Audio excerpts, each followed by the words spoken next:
என் கண்முன்னே கூடியிருக்கும் நல்ல தமிழ் எண்ணம் கொண்ட தாய்மார்களே, பெரியவர்களே, திராவிட இளம் சிங்கங்களே, மேடையில் அமர்ந்திருக்கும் பெரியவர்களுக்கும் இந்த இளைஞர் எழுச்சி நாள் நம்முடைய மாவட்ட செயலாளர் கூறியதை போல் இது தேர்தலில் அனௌன்ஸ் பண்ணி முதல் தேர்தல் பிரச்சார கூட்டம். இந்த கூட்டத்தை ஏற்பாடு செய்திருக்கும் தலைமை பொறுப்பினை ஏற்றிருக்கும் மதுரவாயில் தெற்கு பகுதி கழக செயலாளர் காரம்பாக்கம் கணபதி அவர்களுக்கும்,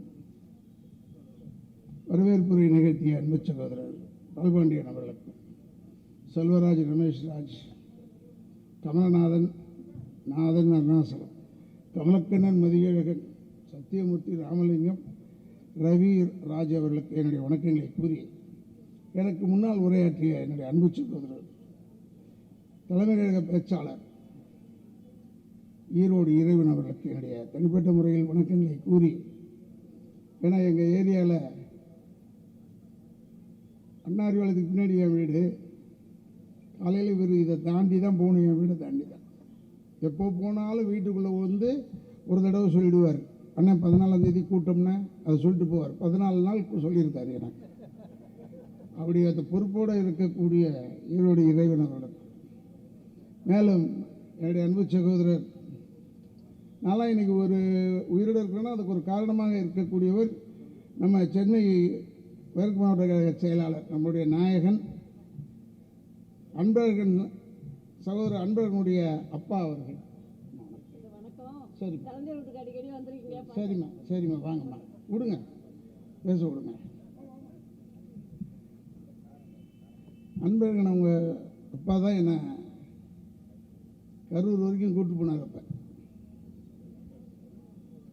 காரில் போய், அப்புறமா பஸ்ஸில் போய், நைட்டு இங்கேருந்து ஒரு காரில் போய், தாம்பரத்தாண்டை மாற்றி வேறு ஒரு காரில் போய், அப்புறம் அங்கேருந்து பெரம்பலூர்லேருந்து வேறு ஒரு பஸ்ஸை பிடிச்சி நாங்கள் கரூர் போய், இல்லைன்னா வழியில் என் கதையெல்லாம் முடிச்சிருப்பாங்க. அப்போ அப்படி எனக்கு ஒரு நல்ல நெருக்கம். என் குடும்பத்தில் ஒருவராக இருக்கக்கூடிய நம்ம மாவட்ட செயலாளர், மேலும் நாதனிலிருந்து ஆரம்பித்து லெஸ்லி வரை என்னுடைய வணக்கங்களை கூறி, இவங்க பேர் அவங்க பேர்லாம் சொல்கிறேன்னு தப்பாக எடுத்துக்காதீங்க. ஆரம்பத்திலேருந்து ஆரம்பித்து கைலாசம் வரை என்னுடைய வணக்கங்களை கூறி, நான் இங்கே வர வேண்டும் என்று அன்பு கட்டளை மட்டுமல்ல, என்னோட இருந்து என்னோட அழைத்து வந்த என்னுடைய அன்பு சகோதரர் அரசு அவர்களுக்கும் என்னுடைய வணக்கங்களை கூறி, இந்த லைட்டு போட்டவங்க, மேடை கொடுத்தவங்க, மைக்கு போட்டவங்க, ஆர்ச்செல்லாம் போட்டவர்களுக்கும் என்னுடைய வணக்கங்களை கூறி, ராதாரவி என்ன பேசுகிறான் என்று கேட்க வந்திருக்கும் ஒரு சில அதிமுக சேர்ந்த சகோதரர்களுக்கும் என்னுடைய வணக்கங்களை கூறி, என்ன நான் கேட்டுட்டு போனதுக்கப்புறமா எனக்கு ஃபோன் போடுவாங்க. கொஞ்சம் பேர் தெரிஞ்சவங்களாக இருந்தால், நீ சொல்கிறதெல்லாம் கரெக்ட் தான், ஏன் என்னையா செய்கிறதுன்னு தான் கேட்பாங்க. எதுக்கு நான் சொல்கிறேன்னா, என்னை எங்கள் அதிமுக நீங்கள் திமுக வந்துட்டீங்களேன்னு சொன்னாங்க. இல்லையா, முதல்ல நான் திமுகவில் தான் இருந்தேன், ஆனால் போயிட்டு இப்போ திருப்பி இங்கே தான் இருக்கிறேன் அப்படின்னு சொல்லுவேன். நான் எங்கே இருந்தாலும் நம்ம திராவிடத்தில் இருக்கிறோம் அப்படின்னு சொல்லுவேன். பட் இப்போ இந்த கூட்டணிலாம் பார்க்கும்போது நான் எவ்வளோ பெட்ரு இல்லை, இதெல்லாம் பார்த்தேன். நான் தனிப்பட்ட ஆள், ஒரு மேடை பேச்சாளர், நான் ஒரு நடிகன். நான் வந்ததுக்கே 150 கேள்வி கேட்டாங்க இந்த பத்திரிகைக்காரங்க. இப்போ எல்லாம் பெரிய தலைங்கள்லாம் வந்திருக்கு. வீடு தேடி போய் ஒருத்தர் ஷால் போடுறாரு. அவர் நான் ரொம்ப மதிப்பேன். எனக்கு எப்பயும் அவரை பிடிக்கும். ஏன்னா அவர் சொன்னால் ஒரு விசித்திரமாக சொல்லுவார், ஆனால் அது மாதிரி நடக்க மாட்டார். அவர் எப்பேற்பட்ட தலைவராக இருக்கிறார், ஆச்சரியமாக இருக்குன்னா, ஐயா ராமதாஸ் சாப்பில் ஒரு பையன் ஆகட்டும், அன்புமணி ராமதாஸ் அவர் படித்தவர் இருந்தாலும், அவர் ஐயா ராமதாஸ் அவர்கள் எம்பிபிஎஸ் டாக்டர் இல்லையே, ஆர்எம்பி தானே. ஆனாலும் இவர் இருக்கார். எல்லாருமே நல்லா பேசுகிறாங்க, அருமையாக பேசக்கூடியவர்கள். நான் உண்மையில் எதிர்பார்க்கவே இல்லை. கூட்டணி சேர்ந்துக்க கழுத, அதை பற்றி ஒன்றும் கவலை இல்லை. அதெல்லாம் யார் கேட்டா? அதெல்லாம் அரசியல் சகஜம் தானே, போய் சேர்றது, கூட்டணி சேர்றது, கேட்டால் பிஜேபி சொன்னார்கள் போய் சேர்ந்தேன்னு சொல்லுவேன். அப்புறம் திராவிடமே வேணான்னு சொல்லுவேன். அப்புறம் போய் அதிமுகவில் போய் சேருவேன். கூட்டணியில் தலைமையில் இருக்கிற கூட்டணியில் அதெல்லாம் தப்பு கிடையாது. சரி, அது ஏதோ கதை இருந்துட்டு போன்னு விட்டுலாம். ஆனால் கேவலம் என்னென்னா, அவர் வீட்டு தேடி போய் நீ சால் போடுறிய சகோதரர் விஜயகாந்துக்கு. இன்னைக்கு வரைக்கும் தெரியாது விஜயகாந்துக்கு நீ தான் வந்து போட்டியா இல்லையான்னு. இல்லையா இல்லையா எனக்கு தெரியும், அதனால சொல்கிறேன். நான் என்ன பொய்யா சொல்கிறேன்? 100 வாட்டி தட்டி சொன்னால் கூட தெரியாது. அமெரிக்காவில் அட்வைஸ் பண்ணியிருக்கான், இப்போ கூப்பிட்டு போகாதீங்க வர அப்படின்னு. பட் இப்போ அவர் வரலன்னா இங்கே கல்லா கட்ட முடியாது, இங்கே வியாபாரம் பண்ண முடியாது. அதனால் கூப்பிட்டு வந்திருக்காங்க. இதனால் நான் எதுக்கு சொல்கிறேன்னா, இப்போ கூட நான் மாவட்டத்துக்கிட்ட சொல்லிட்டு இருந்தேன், இதெல்லாம் நான் பேசுகிறது தான் ரொம்ப தப்பாக பேசுகிறேன். நம்ம இன்டர்நெட் ஜனங்க இருக்குதே, அதான் நம்மளை வளர்த்த ஆளுங்களே அதுங்க தானே. அவங்க இல்லைன்னா நமக்கு, நான் இப்போ இந்த 2வது தடவை சினிமாவில் வந்திருக்கவே மாட்டேன். அப்போ நான் என்ன பேசினாலும் போடுவாங்க, பயங்கரமாக போடுவாங்க. நான் தான் மோசமாக பேசுகிறேன்னு எல்லோரும் நினச்சிக்கிட்டு இருந்தாங்க. எனக்கு மேலே இருக்கப்பல நம்ம விஜயமாவுடைய பிள்ளை, விஜயகாந்த் பிள்ளை ரொம்ப பிரமாதமாக பேசுகிறான். வாடா போட மற்றவங்க மட்டும் பேசுகிறான். இல்லை, அது நானே பெட்ரு பார்த்தேன். பரவாயில்ல, நம்ம தயாரிப்புகள் நல்லா இருக்குடா. எதிர்காலத்தில் ஒரு ஆள் வேணும்ல அப்படியே பேசுறதுக்கு. ஏன் சொல்ல சமட்டு மணிக்கு பேசுகிறான். ஏன் அவன் பேசுகிறத கேட்டிருந்தா இன்னைக்கு ராமதாஸ் ஐயா போகக்கூடாது அந்த வீட்டுக்கு. அதை விட இந்த மாப்பிள்ளை இருக்கார் சுதீஷ், நல்லவர் தான் அவர். நான் அவங்கள பற்றிலாம் நான் பெருசாக பேச வரல. ஏன்னா அடையாளம் தெரியாதவர்களை பற்றி பேசி அடையாளம் தெரிந்து கொள்ளக்கூடாது. நீங்கள்லாம் இதெல்லாம் எதுக்கு சொல்கிறேன்னா, மாப்பிள்ளப்பா சுதீஷ் அது என்ன பெரிய அரசியல்வாதியா? சரி, ஏதோ எடகட்டி விற்கிற ஆள் மாதிரி அவர். அது ஒரு வியாபாரி. அவருக்கு என்ன தெரிய போகுது பாவம்? அந்த பிள்ளைக்கு அவர் என்ன கட்சி தெரியுமா, அரசியல் தெரியுமா, என்ன தெரியும்? சுதந்திர போராட்டம் எப்படின்னா கருவான காலத்துக்கு முன்னாடி எப்படியா தெரியும் அந்த பிள்ளைக்கு? புக்கில் படித்தா கூட தெரியாது. அந்த பையன் தப்பா அவர் சொன்னார், எங்களுக்கு பாட்டாளி மக்கள் கட்சிக்கு கொடுத்துட்டு எங்களுக்கு கொடுத்துட்டாங்களே நாங்கள் வருத்தப்படுறோம்னு சொல்கிறாரு. ஆனால் நான் பாட்டாளி மக்கள் கட்சியை ஏன் நான் பாராட்டுறேன்னா, ராமதாஸ் அவர்கள் பிரமாதமாக சொல்கிறாங்க.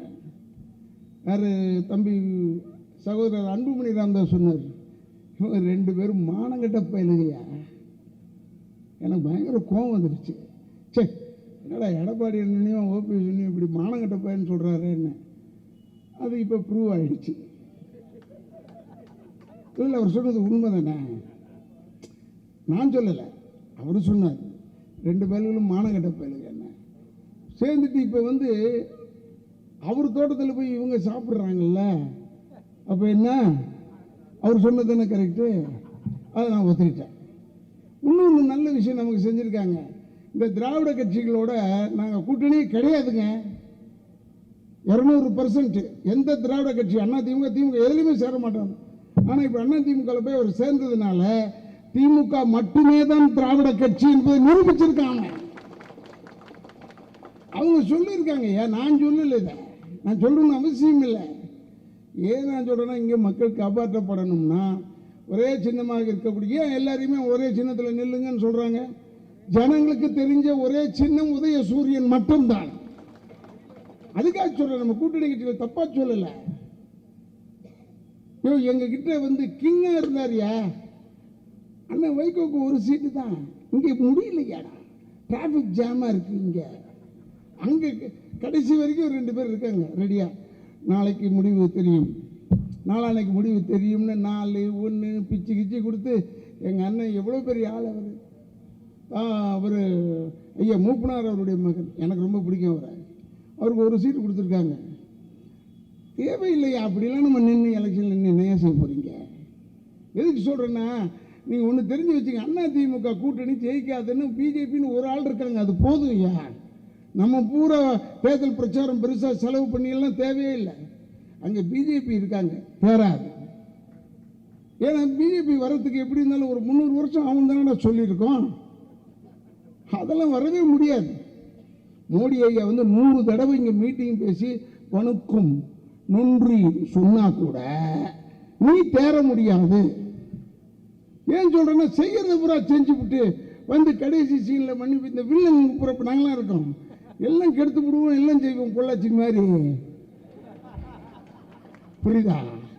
அந்த படத்தில் நான் அப்படி தான் நான் வருவேன், மந்திரி மாவேன் இல்லை மந்திரியாக வருவேன், ஒரு ஒரு ஒரு 20 பொம்பளைங்களை விட்டு கெடுப்பேன், இவங்க ஒரு 40 கெடுத்துருக்கான். அதுக்கு என்ன இருக்குது? அதில் ஒன்றும் தப்பு கிடையாது. ஏன்னா எங்கள் பிரகாரம் அது தப்பு கிடையாதுயா. வில்லங்களுக்கு கடைசியில் போலீஸ் வந்து பிடிக்கும்போது மன்னிப்பு கேட்போம், விட்டுருவாங்க விஷயத்த. நம்ம தமிழ் ஜனங்க தானேயா, மறக்கிறதுக்கு நம்ம ஆளுங்க மாதிரி புட்டாப்பேலுக்கு உலகத்தில் கிடையாதுடா தமிழ்நாட்டில். இப்பவும் சொல்கிறேன். அதனால் மோடி அவர் என்ன செஞ்சார்னா, என்னென்னமோ சொல்லி பல்ட்டி அடிக்க 3 தடவை வரான் என் மனுஷன்.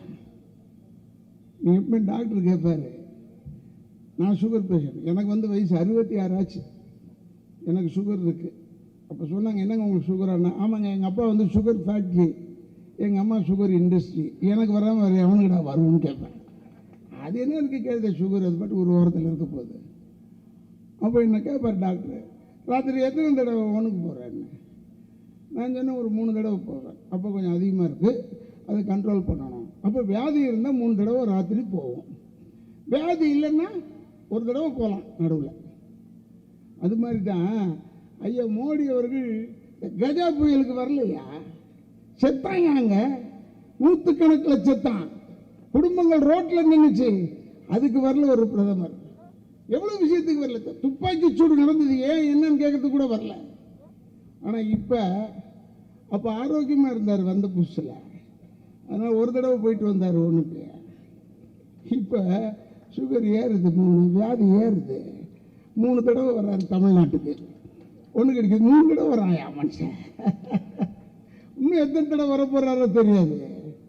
ஏன் தெரியுமா? உடம்புல வலி வந்துருச்சு, இது தேராதுன்னு அவருக்கு தெரியும். அவன் சொன்னான், இங்கே தேராவில்லை என்றாலும் வடநாட்டில் ஜெயிச்சிருவார். டேய் ஆயிராண்டி, அதையா கேட்குறான்? தமிழ்நாட்டில் தேருமா தேராதா? எங்களுக்கு அதான் தேராது. ஒரு இன்னொன்று சொல்ல மறந்துட்டேன், இதை சகோதரர் ஏன் சொன்னதான் ஞாபகம் வந்தது. எப்படின்னா, மீட்டிங் முடிகிற வரைக்கும் கொஞ்சம் உட்காரு, நான் வந்து உனக்கு வேடிக்கை கேட்ட வரல, நான் இங்கே வரலனாலும் நான் எம்ஆர்ஆதாம்மா வந்தான், புரியுதா?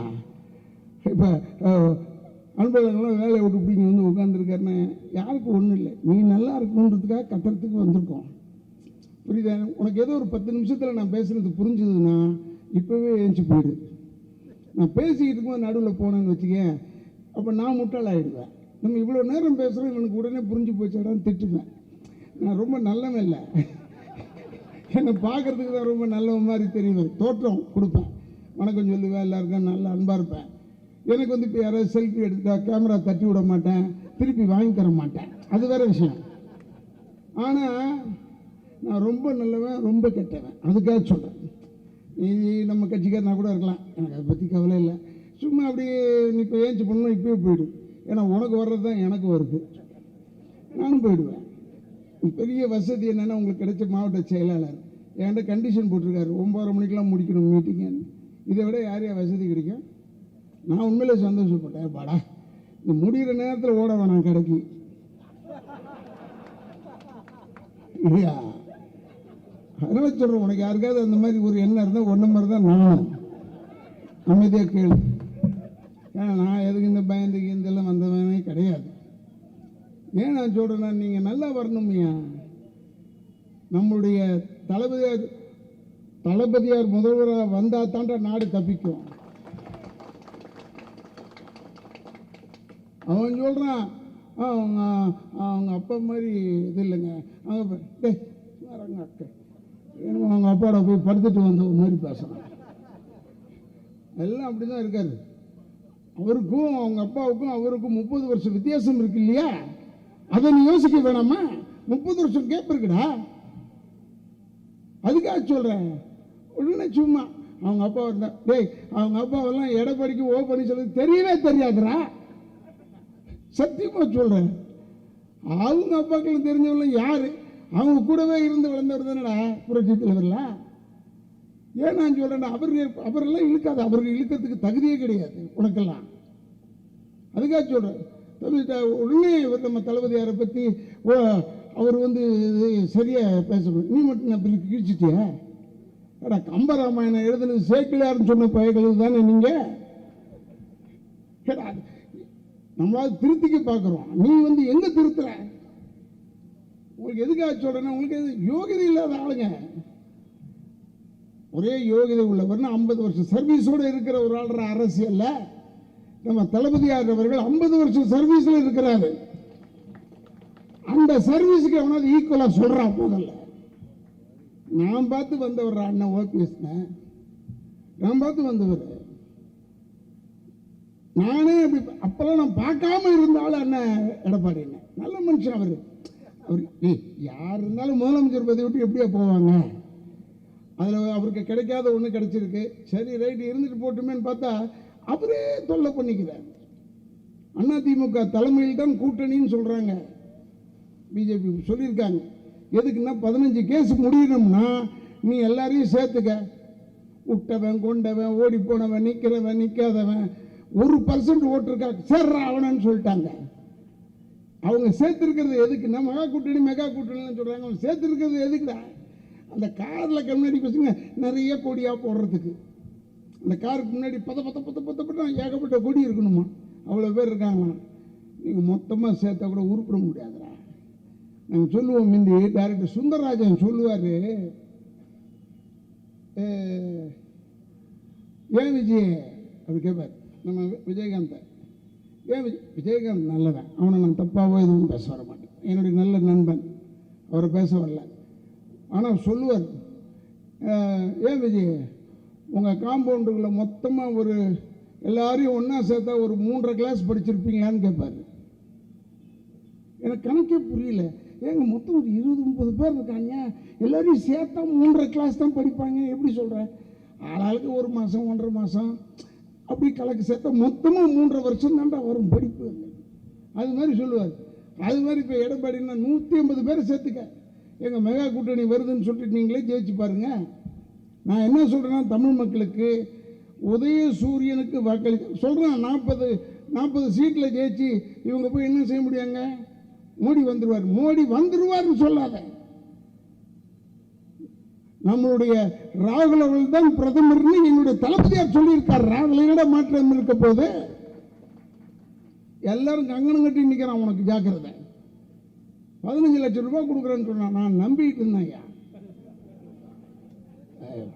3-4 மாதம் அமைதியாக இருந்தேன். நானும் என்னை கூப்பிட்டாங்க மீட்டிங், நான் வரமாட்டேன். எப்படி ஐயாவை திட்ட முடியாது மோடியை, ஏன்னா 15 லட்சம் ரூபா போயிடுமோன்னு. இல்லை இப்போ கடன் வாங்கி தந்தால 15 லட்சம் ரூபாய் இப்படி பார்த்தோன்னு பிரமிச்சிட்டேன். நான் ஒரு படத்துக்கு நிறைய ஒரு 10 லட்சம் ரூபாய் சம்பாதிக்கிற ஆள் நானே பிரமிச்சனே. சைக்கிள் ஓட்டுறப்ப எவ்வளோ சந்தோஷப்பட்டிருப்பான்டா. 15 லட்சம். அப்புறம் தான் தெரிஞ்சுது. எப்படின்னா, ஒருத்தன் எங்கள் ரோடு பக்கத்தில் வியாபாரம் பண்ணிட்டு இருந்தான். 250 ரூபா கொடு, 250 ரூபா கொடு, 250 ரூபா கொடு, உன் வாழ்க்கை பூரா நீ உட்காந்தே சாப்பிட்டுட்டு இருக்கலாம். 250 ரூபா கொடு. கூக்கியும் சேர்ந்துருச்சியா 250 ரூபா கொடுக்கறதுக்கு. எல்லாரும் 250 ரூபா சிட்டு போட்டு எழுதிட்டான். வாழ்க்கை பூரா உட்காந்து சாப்பிடலான்னு சொல்லிட்டான் பாரு. அப்படியே எல்லாம் சந்தோஷம். எப்படி நம்ம 15 லட்சம் ரூபாய்க்கு நம்ம ரெடி ஆயிட்டோமோ அந்த மாதிரி பார்த்துக்கிட்டே இருக்க வச்சுட்டான். நானே பிரமிச்சிட்டேன். நான் கூட ஒரு 250 கட்டிடலாமான்னு பார்த்தேன். நிறைய கூட்டம். அங்கே போய் நின்னோம்னா சொல்லுவாங்க, பாருங்க ராஜா ரவியே வந்திருக்காருன்னு. நான் மட்டும் மனுஷன் இல்லைடா, உட்காந்து தின்றணும்னு சொல்கிறான், நான் நம்ப மாட்டேனா அப்படின்னு. கடைசியில் பார்த்தா சாயந்தரம் வரைக்கும் ஒன்றுமே செய்யல. அவன் 250 ரூபா கூட வாழ்க்கை பூரா உட்காந்து சாப்பிட சொல்லிகிட்டே இருக்கானே ஒழிய எதையுமே செய்யலாம. இப்போ கடைசியில் சாயந்தரமானு கொஞ்சம் டென்ஷன் ஆகிட்டான். காலையில் 250 ரூபா கொடுத்த பார்ட்டியெல்லாம் என்னையா சொன்னோன்னு ஒரு சேர் எடுத்து அவனுக்கு கொடுத்தான். 250 ரூபா கட்டினவனுக்குலாம் ஒரு சேர். என்னன்னா, ஆமாயா வாழ்க்கை பூரா நீ உட்காந்து சாப்பிடலாம். அதில் அதை தயார் அது மாதிரி இருக்குடா. மோடி 5 லட்சம் ரூபா கொடுக்குறது நமக்கு உட்காந்தே சாப்பிடலாம். நியாயம் தானே அவன் சொன்னது. அவன் கொடுக்குற 250 ரூபா வீட்டில் வச்சுருந்தோம்னா வாழ்க்கை பூரா சாப்பிடலாம். ஏன் நான் சொல்கிறேன்னா, நீங்கள் தெரிஞ்சுக்குங்க, எந்த பயலுமே எல்லாம் பொய்யான கருத்துக்களை சொல்லி, அதுவும் தமிழ்நாட்டுக்கு முதல் விரோதி யாரான்னா நம்ம ஐயா மோடி அவர்கள் முதல் விரோதி தான். இப்போவே நீ எங்கெங்கே எடுத்துக்கிட்டா அதெல்லாம் நான் அந்த கணக்கெலாம் நான் சொல்லக்கூடாது. எல்லா இடத்துலையும் இந்திக்காரங்க தான் அதிகமாக இருக்காங்க. நம்ம மாவட்டம் இருக்கிறதுனால சொல்கிறேன். ஓட்டு போடுறதுக்கு எவனாவது வந்தால் வெள்ளை வெளியேறு சப்ப மூக்கோட வந்தால் நிறுத்தவனே. நீ எப்படா பிறந்த இந்த ஊர்லன்னு கேள். ஓட்டு உரிமை தந்திருக்கான் அவனுக்கு. 5 வருஷத்துக்கு முன்னாடி தான் தமிழ்நாட்டுக்கே வந்திருக்கான். அவனுக்கு ஓட்டு உரிமை தந்திருக்க. ஆனால் நம்ம ஆளுங்க இந்த திருப்பூரில் வேலை செய்கிறவன், திருநெல்வேலிக்காரன், கோயம்புத்தூர்காரன்லாம் நிறைய பேர் இருக்காங்க. நீ அங்கே போய் பாரு. தேர்தல் அன்னைக்கு எல்லாம் லீவை போட்டு போவாங்க. எங்கடா ஊரில் போய் ஓட்டு போடணும்னு. அவன் ஊருக்கு போகணும் லோக்கல் ஆள். இவன் நேபாளிலேருந்து வந்தவனுக்கு இங்கே 5 வருஷத்தில் எப்படா ஓட்டு உரிமை? நீ கேளு. நீ தைரியமாக நிறுத்தலாம். நீ பிறந்த இடத்துல போய் போடு ஓட்ட. இங்கே போடாத. ஏன்னா 2 கோடி பேர் இறக்கியிருக்கான். 2 கோடி பேர். இந்த பிரிட்ஜு கட்டுறேன், அதை கட்டுறேன், இதை கட்டுறேன்னு விளையாட்டுக்கு இல்லை. இந்த டோல்கேட்லாம் நிறுத்தி வச்சுருக்கான். அந்த தாலி பிள்ளைங்களுக்கு முதல்ல தெரியல என்ன. அவனுக்கு எப்படி என்ன தெரியும்? அவன் வந்து மணிப்பூர்லேருந்து வந்திருக்கான். என் வண்டியை பார்த்த உடனே பக்கத்தில் இருக்கவன் சொன்னான், ராதர் நடிகர், அவர் கட்சி மீட்டிங் போகிறார். கேன்னு கேட்குறாங்க. உதைக்கலாமான்னு ஆச்சு. போய் பாருடா, நமக்கு ரோஷம் இல்லைடா. போய் பாரு. நான் போகிறேன், சிறுதிக்கு போகிறேன், மகாராஷ்டிராவில். அங்கே பாரு, எல்லாமே மராட்டி தெரிந்தவன் மட்டும் தாண்டா உட்காந்துருக்கான் டோல்கேட்டில். நீங்கள் தமிழ் தெரிந்தவன் தாண்டா உட்காரணும். எதுக்கு சொல்கிறேன்னா, போய் பாரு. சண்டிகரில் போய் பாரு, டோல்கேட்டில் அந்த சர்தார்ஜி தாண்டா உட்காந்துருக்கான். அங்கே வேலை செய்கிறவங்க பூரா சர்தார்ஜி தான் பஞ்சாபில். ஏண்டா நம்ம மட்டும் மானங்கட்ட பழுக எவனோ ஒருத்தன் நேபாளிலேருந்து ஜெய்ப்பூர்லேருந்து வந்திருப்பான், அவனுக்கு உட்காந்து வேலை போடலாமாடா? தரக்கூடாது. நம்ம தமிழர்கள் தான் வரணும்னா இவன் முதல்ல எங்கே வந்தான்? வடநாட்டுக்காரன் எங்கடா வந்தான்? முதல்ல குர்காவா வந்தான். உள்ள வீடை பார்த்துக்கிற வாட்ச்மேன் நாய் அங்கேருந்து முள்ளமாக உள்ள வந்து வந்து வந்து இப்போ நமக்கு ஓனராக நிற்கிறான்டா. நம்ம வாட்ச்மேன் ஆகிட்டு இருக்கோம் தமிழ்நாட்டில். தெரிஞ்சுக்க, எனக்கு ஒன்றும் இல்லை. அதனால தான் நடுவில் ஏந்திரிக்காத மொத்தமாக கேட்டுக்க கதைன்னு சொல்கிறேன். ஏன்னா ஏகப்பட்ட கட்சி ஆயிடுச்சுடா. என் சகோதரன் கமலஹாசன் கூட கட்சி ஆரம்பிச்சிருக்காரு. நம்ம நண்பர் ரஜினிகாந்த் தெரிஞ்சு போச்சு, இதில் ஒன்றும் வேவாதரான்னு. இது ரொம்ப கஷ்டம். இது 6 தொகுதியாமே ஒரு எம்பிக்கு. சொன்ன உடனே அவர் சொல்லிட்டார், நான் சட்டமன்ற தேர்தலுக்கு வரேன், இப்போ வேணாம். அவருக்கு கரெக்டாக தெரியும் சட்டமன்ற தேர்தல் வந்தால் முதலமைச்சர் ஆகிடுவார்னு அவருக்கு தெரியும். அதனால் அவர் சொல்கிறார், அவரை பற்றி நான் பேசக்கூடாது. நல்ல மனுஷன். நம்ம இவர் இருக்கார் கமலஹாசன், மேதாவி. அவர் வந்து அரிஸ்டாட்டிலே கரைச்சி குடித்தவர். அவர் பல அறிவாளிகளை கரைச்சி குடித்தவர்றா. அவர் இதான் முதல் முறையாக ஒரு கட்சியில் நான் பார்க்க, என் வயசுக்கு ஒருவேளை நான் அந்த அளவுக்கு அறிவாளி இல்லை.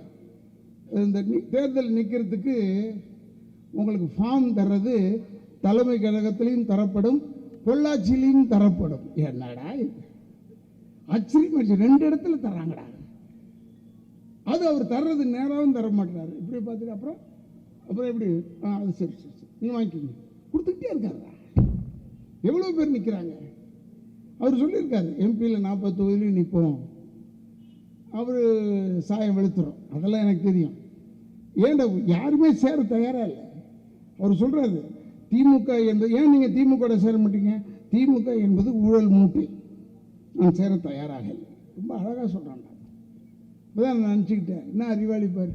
ஏன்னா இவர் வந்து அப்படியே உத்தம புருஷனாகவே வாழ்ந்தவர். ஒரு சின்ன தப்பு கூட சொல்ல முடியாது, ஒரு ஊழல் சொல்ல முடியாது அவர் மேலே. அவர் எல்லா பணமுமே ஒயிட்டில் தான் வாங்குவார், பிளாக்கில் வாங்கவே மாட்டார்.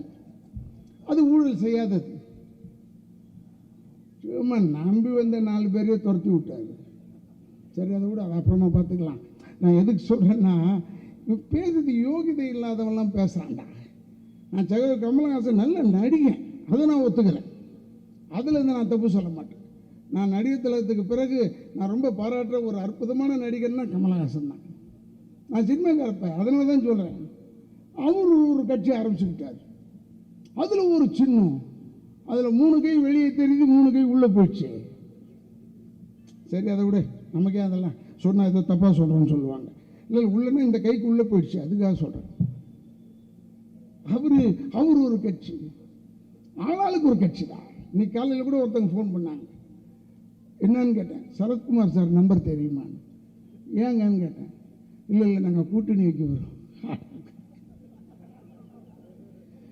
சரி 350 இது ஒரு 350 சேரும் போல இருக்குது. மொத்தம் 400 பேர் தானே, சேர்த்துட்டு போ. அதில் 40 பேர் நின்றுட்டான்னா என்ன செய்யறது? மீதி பேர் அவரு இன்னும் தனியாக நிற்பேன்னு சொல்கிறார். தனியாக தான்டா எல்லாருமே நிற்கணும். யாராக இருந்தாலும் இப்போ நம்ம கூட்டணி சேர்ந்துருக்கும் பாரு, நம்ம எல்லோரும் ஒன்றா சேர்ந்து நிற்க முடியாது ஒரே இடத்துல. ஒவ்வொரு தொகுதிக்கும் ஒவ்வொரு ஆள் தான் நிற்கணும். தனியாக தான்ப்பா நிற்கணும். அது ஏன் அனௌன்ஸ் பண்ணுறீங்க அப்படி? நான் தனியாக தான் நிற்பேன். பக்குன்னு ஆயிடுச்சு. எவ்வளோ துணிச்சல் பாடுறா. அதெல்லாம் ஒவ்வொருத்தருக்கும் கட்சி ஆரம்பிச்சு, எந்த கட்சி எந்த கொடினும் தெரியல. சினிமாவில் அன்றைக்கி முந்தா நேற்று ஒரு அரசியல்வாதி வேஷம். ஆனால் என்ன கலர்னு போடலாம், சும்மா ஒரு அரசியல்வாதி மாதிரி. நான் சொன்னேன், எனக்கு தெரிலடா, ஏகப்பட்ட கலர் இருக்குது, எப்படி போட போகிறேன்னு தெரில. ஒன்று செய், 12 கலர் 7 கலரையும் ஒன்றா போட்டுடுறா, அப்படி கொடி கிடையாதுடான்னு சொன்னேன். எதுக்கு சொல்கிறேன்னா, ஏகப்பட்ட கட்சிடா. அதனால நான் சொல்லுவேன், எங்கள் அப்பா எம்ஆர்ஆராக இருக்காரு, அதால் அறிவாளிடா. 1947 நாடகத்திலே சொல்கிறாரு. அப்போவே எப்படி இதெல்லாம் கணிச்சிருக்கான்னு தெரியல. அதாவது அவளாளுக்கு ஒரு கட்சி, அவனுக்கு ஒரு தலைவன், 10,000 பட்னி பட்டாளம், பிளகாட்ஸ் ஏண்டா நாட்டுக்கு எடுக்கிறீங்க அப்போ சொல்லியிருக்காரு. இப்போ செய்கிறாங்கடா எல்லாரும், ஏகப்பட்ட கட்சி தான். இப்போ கூட நான் கோத்தகிரியில் என் வீடு இருக்குது, அங்கே போயிருந்தேன். அப்போ அங்கே ஒருத்தர் பேசும்போது, ஏன்னா இந்த தேர்தலில் ஓட்டு போட்டால் எடப்பாடியெலாம் போயிடுவாங்கல்ல நான் சொல்கிறேன். நான் சொல்லிட்டேன், இது பாராளுமன்றம் அடிக்கிறது ஒரு கருமம், ஓட்டு போட்டு இவங்களை துரத்துனா போதும்னே. ஜனங்க அவ்வளோ வெயிட்டிங்கில் இருக்காண்டி கண்ணே. பாவம் அவர் எடப்பாடி. நான் தான் சொன்னதே, அவங்க இன்னும் 2 வருஷம் முதலமைச்சர். ஏன்னா இன்னும் ஒரு சின்ன ஒரு 2000 கோடி திருடணுன்னு இருக்குது போல இருக்குது பிளானு. அதை விட்டுற வேண்டியது தானே. அதை விடாமல் நம்ம போட்டு நெரிக்கிறோம். சொன்ன மாதிரி மாவட்டம் சொன்ன மாதிரி எம்பி தேர்தல் முடிஞ்சா இப்போ தான் நானே கற்றுக்கிட்டேன். ஏன்னா இவன் சட்டமன்ற தேர்தல் இல்லையே, இவன் எப்படி சொல்கிறான் எடப்பாடி போயிடுவார்னு. நல்லா கரெக்டாக இருந்தது. இந்த தேர்தல் முடிஞ்ச உடனே நம்ம வெற்றியான உடனே முதல்ல கவர்னருக்கு வெடி. ஏன்னா அவர் தான் இந்த மத்திய அரசாங்கத்துக்கு அடியாளாக இருக்காரு. அவரே போய் எல்லாம் சாக்கடை எம்எல்ஏ செய்ய வேண்டிய வேலை அவர் செய்கிறாரு, கவுன்சில் செய்ய வேண்டிய வேலையை அவர் செய்கிறாரு. அதனால் அவருக்கு முதல்ல வெடி வச்சுட்டா அடுத்தது இவங்களுக்கு வெடி. நான் இப்போ சொல்கிறேன், ஜனங்க நீங்கள் தெளிவாக இருக்கிறீங்க எல்லாரும். உதயசூரியன் சின்னம் யாருக்கும் பழக்கம் இல்லாத சின்னம் கிடையாது. காலையில் ஏந்திரிச்சாலே உதயசூரியன் மேலே தான் இந்த கண்ணை திறந்து ஆகணும். அதுக்காக சொல்கிறேன். உங்களுக்கு ஏன் நான் சொல்கிறேன்னா, தயவு செய்து அவங்களுக்குள்ளேயே இப்போ ஒரு குழப்பத்தில் இருக்காங்க. ராமதாஸ் ஐயா ஒரு பக்கம் இருக்காரு, இந்த பக்கம் 2 பேரும் சண்டை போட்டுட்டு இருந்தவங்க ஒன்றா இருக்காங்கடா. இப்போ வேறு சகோதரர் விஜயகாந்த்லாம் அதெல்லாம் இருக்கட்டும். அவங்க 2 பேருமே ஒருத்தங்க விட்டு கொடுக்க மாட்டாங்க. என்ன கேட்டால் இவருடைய 4 தொகுதியில் பாமக ஓட்டு போடாது, அவனுடைய 7 தொகுதியில் விஜயகாந்த் கட்சி ஓட்டு போட மாட்டான். எழுதி கொடுக்குறேன் நான். அதாவது அந்த சகோதரி திருமதி பிரேமலதா பேசும்போது நான் சந்தோஷப்பட்டேன். 37 எம்பி போனாங்களே, ஏடா அப்படி சொல்லலை, அது மாதிரி சொன்னாங்க. 37 எம்பி போனாங்களே, என்னையா செஞ்சாங்க? அதெல்லாம் கேட்டுட்டு இவர் சிரிச்சுக்கிட்டு வீட்டுக்கு போய் 4 தொகுதி கொடுக்குறோம் சேருங்க. எவ்வளோ மானம் கேட்டவங்கடா. இது அன்புமணி ராமதாஸ் சொன்னார். இல்லை நம்மளை நான் நினச்சி சேர மாட்டாங்க உங்களுக்கு. இந்த அம்மா டப்புன்னு அடிச்சிருச்சு. 37 எம்பி அதிமுக ஜெயிச்சு என்னடா செய்வாங்க கேட்டால், அம்மா ஆட்சி அமைக்கிறோம், அம்மா ஆட்சி அமைக்கிறோம். அம்மா சொன்னாங்கடா, சவால் விட்டாங்க, இனிமேல் பிஜேபியோட ஒட்டு உறவு கிடையாதுன்னு சொன்னாங்களா இல்லையா? என்னடா அம்மா ஆட்சி அமைக்கிறோம், நாங்கள் வாங்குறது வந்தாண்டா, எனக்கு தெரியாதா? அதெல்லாம் சொன்னாங்க. என் கண் எதிர்க்க நான் சொல்கிறேன், நான் விஜயகாந்த் கட்சியோட சேர்ந்தது தப்பு தான், அவர் இனிமேல் தேர மாட்டாருன்னு சொன்னாங்க. அதான் தப்பு சொல்லிட்டாங்க, அவர் தேர மாட்டாருன்னு சொல்லிட்டாங்க. அதை பற்றி நமக்கு என்ன இருப்பா, நம்ம அதெல்லாம் சொல்கிறதுக்கு இல்லை. ஏன் நான் சொல்கிறேன்னா, அதெல்லாம் மறந்துட்டு எப்படிடா சேர்ந்தீங்க? ராமதாஸ் சுத்திக்கு உள்ள தைரியம் இருந்தால் அந்த அம்மா என்னை உள்ளத்துக்கு வைக்கணும்னா உள்ளத்துக்கு வச்சாச்சுரா. மோடி ஐயா இன்னைக்கு சொல்கிறாரு எங்கள் அந்த மீட்டிங்கில், ஆங்கிலத்தில் சொல்கிறார், ஆங்கிலத்திலுமே ஹிந்திலேயே என்ன அளவுலையோ சொல்கிறாரு. அவர் சொல்கிறார், அது பக்கத்தில் அந்த மொழிபெயர்ப்பாளர் இந்த ராஜா அவன் ஒருத்தன் இவர் சொல்கிறார், டிஎம்கே உங்களுக்கு தெரியணும், உங்களை கவுத்த கட்சி தான் காங்கிரஸ், அது கூட கூட்டணியான்னு கேட்குறாரு. இப்போ நான் கேட்குறேன், ஏடிஎம்கே யார் தெரியுமா? அந்த அம்மா ஒரு சீட்டில் கவுத்தது தான் வாஜ்பாய், பிஜேபி ஆட்சி. நீ ஏன்டா கூட்டணி இருக்க?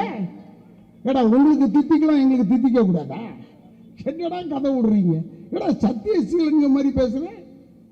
பாருங்க, உங்களுக்கு இப்போவே சொல்கிறேன் நான், இந்த பொள்ளாச்சியில் பாவம் ஏகப்பட்ட பொம்மைகளை கற்றுருக்கான், அதை மறைக்கிறதுக்கு முயற்சி பண்ணுறாங்க. காவல்துறை ஆப்ட்ரோசரோட சுற்றிக்கிட்டு இருந்த காவல்துறை, ஆப்ட்ரோசர் தான் அவங்க போட்டுட்டு இருந்தாங்க காவல்துறை. இந்த ஐயம்பேட்டையில் 2 பயலுங்க இந்த பீட்டில் நின்று பின்னு ஊதிக்கிட்டு இருந்தான். நம்ம ஒரு போலீஸ்கார சகோதரன், அண்ணா உட்கார், அண்ணா சகோதரா உட்கார், கொஞ்ச நேரம் உட்கார், ஒன்றும் ஆகிடாது விடு, எதுக்கு நீ போய் வீட்டில் போய் பாப்புலேஷனை அதிகப்படுத்தாத, உட்கார். அப்படி நீ எலெக்ஷன் வரதுக்குள்ளே ஒரு ஓட்டை கொண்டாந்துருவேன். என்ன இவருக்கு ஓட்டு வேணும், எங்கேயா போவார் மாவட்டம். நான் உனக்கு சொன்னேனே, நான் ரொம்ப மோசமானப்ப, நீ நம்மள் தான், நீ உட்காருக்கண்ணே.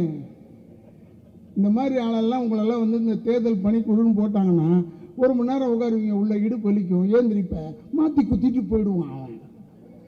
காலையில் பொண்ணு சாயந்தரம் வரைக்கும் உட்காரு, அது உன் வேலை. கத்தி பேசுறது ஏன் வேலை? ஒவ்வொருத்தரும் ஒவ்வொரு வேலை பிரித்து கொடுத்துருக்காங்க. நீ உட்காராம உன்னை நம்பி தானே நான் வரேன். உனக்கு ஏதோ ஒரு அர்ஜென்ட்டாக வந்துருச்சுன்னு போகிற, நானும் பேசிக்கிட்டே இருக்கும்போது எனக்கு அர்ஜென்ட்டாக வந்துருச்சுன்னு போனால் நீ ஒத்துக்குவியா? யாரும் மொத்தம் கூப்பிட்டு வந்தாவனு கேட்க மாட்டேன். நீ என்ன அதுதான் நான் திருப்பி கேட்குறேன். உட்கார சேர் போட்டு மீட்டிங் நடத்துகிற குண்டு வலிக்குதா உனக்கு? திராவிடம்லாம் எப்படி வளர்ந்து கேளு, அவங்க அப்பாவை கேளு, மாவட்டம் இருக்கார் அவங்க அப்பா எல்லாம் நீ கேட்டிருக்கணும். தரையில் உட்காந்து சும்மா துண்டில் கலெக்ஷன் பண்ணி நடந்ததுடா திராவிடம். இப்பெல்லாம் சேர் போட்டு இவ்வளோ லைட்டை போட்டு 10க்கு இவ்வளோ கேமராவை போட்டு நாளைக்கு இந்த செய்தி வந்துடும். இப்போவே பேசிக்கிட்டு இருக்கும், நார்வேல கேட்குது. அந்த அளவுக்கு வளர்ச்சி வந்ததுனால 10 நிமிஷத்துக்கு மேலே உனக்கு உட்கார முடியலையே. நிலம் ஏன்ச்சா என்ன ஆகிடும்னா, நம்ம ஆளுங்க குறைஞ்சிட்டிங்கன்னா யார்கிட்ட சொல்கிறது நான் விஷயத்த? நான் சொல்கிற விஷயத்தை நீ போய் ஊர் பூரா சொல்ல வேணாம், ஓட்டு வாங்க வேணாம். அதுக்காக சொல்கிறேன், எனக்கு ஒன்றும் கவலை இல்லை. நீ இருந்தாலும் சரி இல்லைனாலும் சரி. இருந்தாலும் எதுக்கு சொல்கிறேன்னா, வீட்டுக்குள்ளே போய் வசதியாக படுக்கணும்னா நீ மொத்தமாக கேட்டுட்டு போ, நிறைய கதை இருக்கு என்கிட்ட. நீ பாட்டு பாதியில் போடுன்னு வச்சுக்க, வீட்டில் கேட்பாங்க, என்ன அவன்கிட்ட கேட்கலையா ராதார மீட்டிங்? இல்லைம்மா போய் வெளியே போய் படுன்னு சொல்லிட்டோம். நீ போய் கதவை தட்டும் போது ராதாரை முழுசாக பேசிட்டு போயிட்டாருமா, கதை சொன்னார் பாருன்னு என் கதையை ஒன்று விட்டேன்டான். வாயா உள்ள வாயா, இல்லை இல்லை உள்ளே வந்து படுத்துக்க, சாப்பிட்டுக்க, படுத்துக்க. அதுக்காக சொல்கிறேன், நல்லதுக்காக சொல்கிறேன். என்ன உங்களுக்கு என்ன ராக்கெட் விடுற ஒரு பிரச்சனையா? ஒரு மாதங்க உட்கார். எனக்கு சினிமா இந்த மாதிரி இப்போ முடிச்சுட்டு மாவட்டத்திட்ட சொன்னேன், 9:30 மணிக்கு நீங்கள் முடிக்கணும்னு சொன்னார். ரொம்ப சந்தோஷங்க. முடிக்கிறேன்னா என்னன்னு எனக்கு தெரியாது, ஆனால் நான் சொன்னேன் ரொம்ப சந்தோஷங்க. ஏன்னா நீங்கள் வந்து பார், 11 மணிக்கு ஏர்போர்ட்டுக்கு எதிர்க்க இருக்கிற பின்னிஸில் ஷூட்டிங் நடந்துட்டு இருக்கு, போய் உட்காடுறாங்க. போய் அவங்ககிட்ட நான் கூலிக்காரன், இங்கே வந்தால் கட்சி பற்றி பேச வந்தவன். அதுக்காக சொல்கிறேன். அதெல்லாம் விட்டுட்டு ஓடி வந்து நிற்கிறோம். இங்கே என்ன போய் 2 கோடி ரூபாயில் வியாபாரமாக பண்ண போகிற? ஒரு மாதம் என்கிட்ட இருக்கு, வண்டியிலே நல்லா வச்சுருக்கு, எனக்கு ஒன்றுமே இல்லை, நான் வசதியாக இருக்கேன்.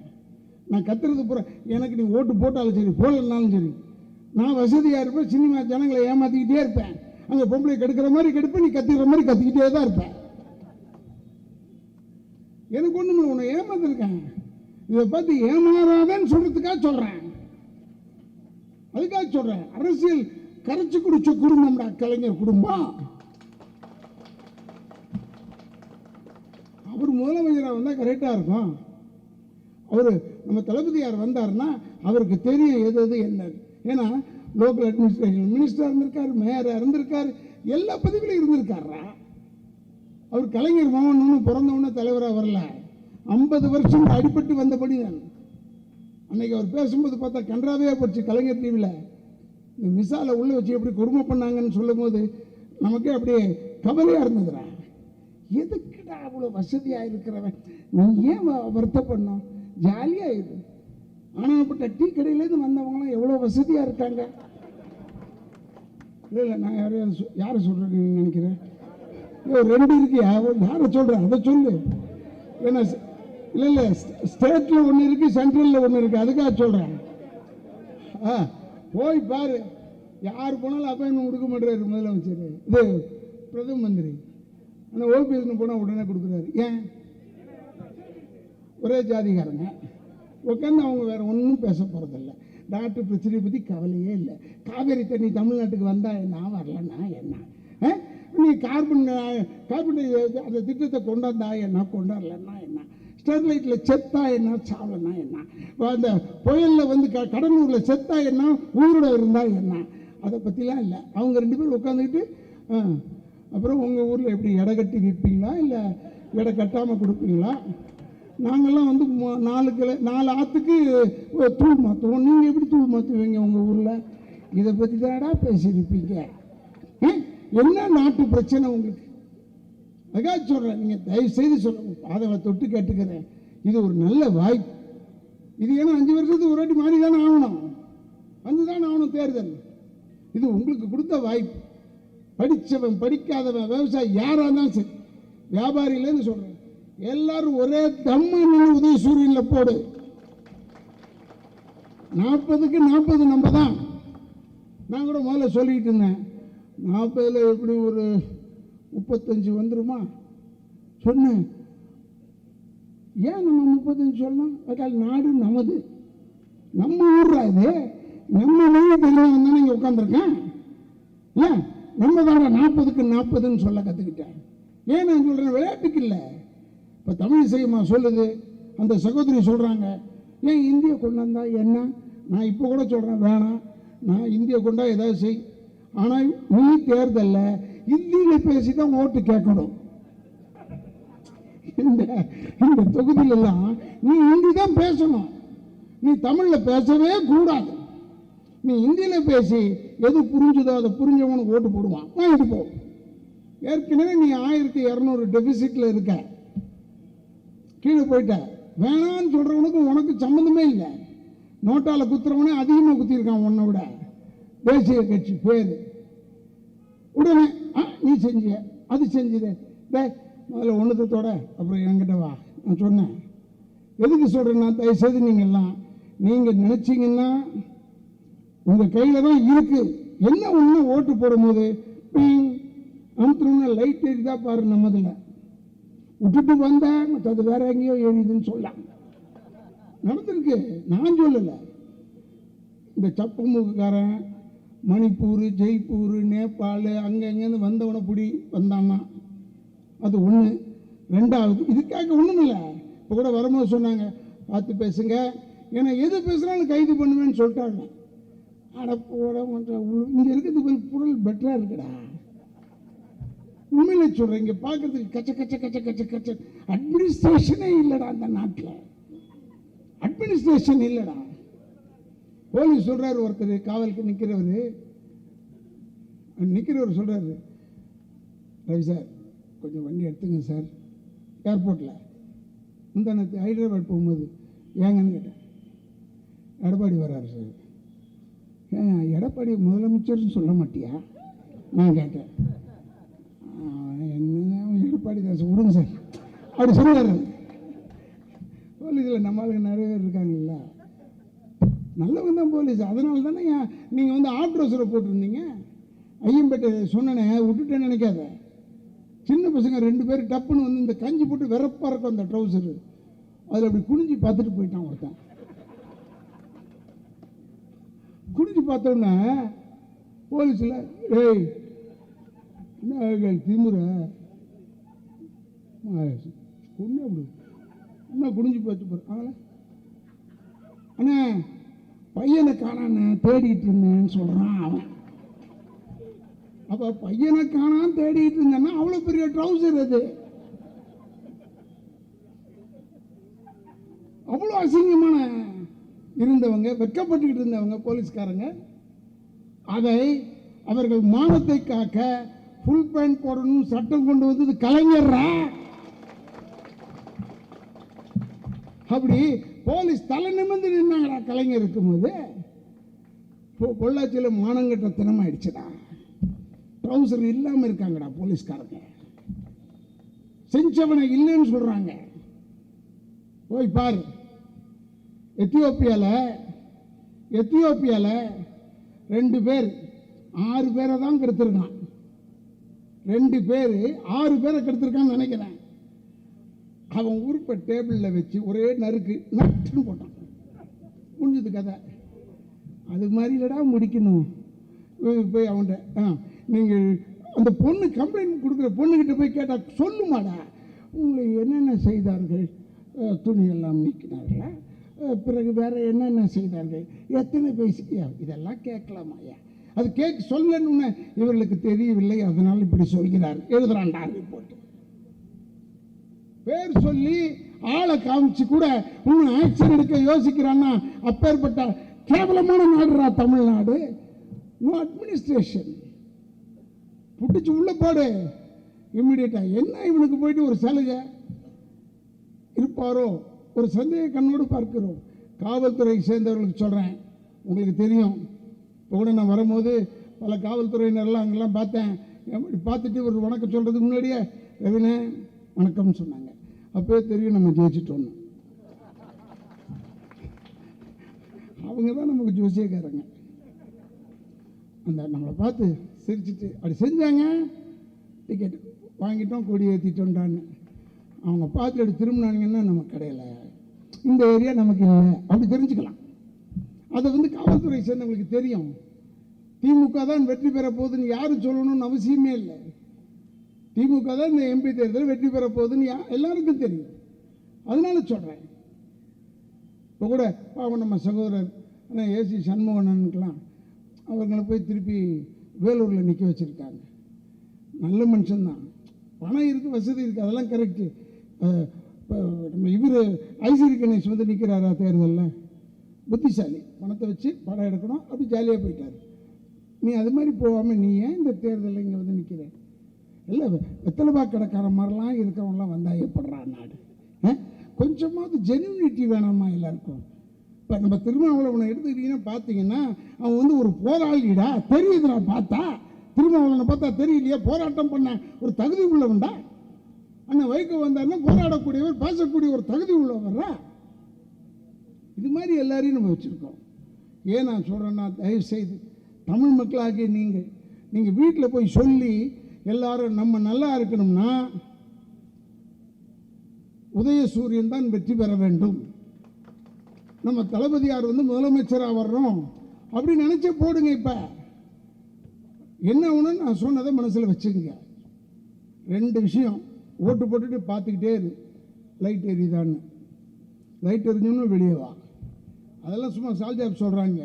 வடநாட்டிலலாம் நிறைய இடத்துல அமுத்துனது ஒரு இடம், ஓட்டு விழுந்தது வேற ஒரு இடமா. நான் சொல்லலை, ரெக்கார்டே இருக்கு. அதனால் சொல்கிறேன். ஏன்னா நம்ம ஊரில் இன்னும் கொஞ்சம் குழப்பத்தில் இருக்கான். என்ன செய்கிறது குழம்பாத. எங்கள் அப்பா நல்ல ஒன்று வாழ்வான்ல சொல்லுவார்.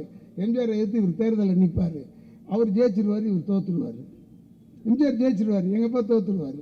ஆனால் 2 பேரையும் தூக்கிட்டு ஆடிக்கிட்டே போவானுங்க, ஜெயன்னு. அப்போ எங்கள் அப்பா கேட்பார், ஏண்டா யாரா ஜெயிச்சா யாரா தோத்தா?